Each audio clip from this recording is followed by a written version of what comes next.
ம்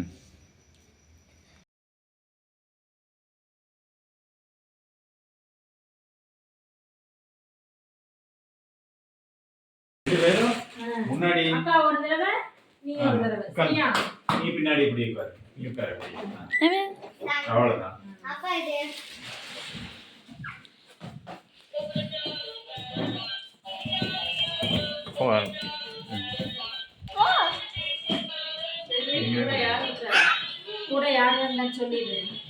ஒரு கோயம்புத்தூர் பொண்ணு வந்தா ஆண்டி.